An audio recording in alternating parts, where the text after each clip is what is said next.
Hello my family, কেমন আছেন সবাই? আশা রাখছি যে যেখানে আছেন সবাই খুব ভালো আছেন আর সুস্থ আছেন, আর আমরাও খুব ভালো আছি ও সুস্থ আছি।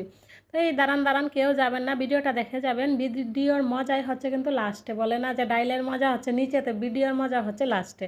তো যাই হোক, কেউ স্কিপ করে দেখবেন না, সবাই সম্পূর্ণ ভিডিওটা দেখবেন। আর যারা এখন আমার পেজটা ফলো দেন নাই, প্লিজ ফলো দিয়ে দিবেন, আর তার সাথে বেশি বেশি করে ভিডিওটা শেয়ার দিয়ে দিবেন। আপনারা ভিডিও শেয়ার দেন না, কমেন্টস করেন না, লাইক করেন না, এটা কেমন ধরনের কথা কোন তো?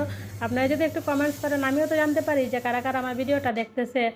তো যাই হোক, ছোট্ট একটা কমেন্টস করে জানিয়ে দিবেন কেমন লাগে। তো যাই হোক, এই যে দেখেন সকাল সকাল একদম ইয়াম্মি ব্রেকফাস্ট নিয়ে ready, healthy healthy yummy breakfast. তো এই তো আমি এখানে ব্রেড অমলেট করে নিতেছি, আর তার সাথে আছে হচ্ছে ডিম সিদ্ধ, আর তার সাথে তো একটু চা থাকতেই হবে। তো যাই হোক, চলেন ব্রেকফাস্টটা রেডি করে নিই, তারপর সবাই মিলে খেয়ে নিব। আপনারাও জলদি চলে আসেন যদি খাইতে চান। আসলে আপনাদেরকে নিয়ে যদি খাইতে পারতাম ভালোই লাগতো, সবাই মিলে খাইতাম একসাথে। তো যাই হোক, এই যে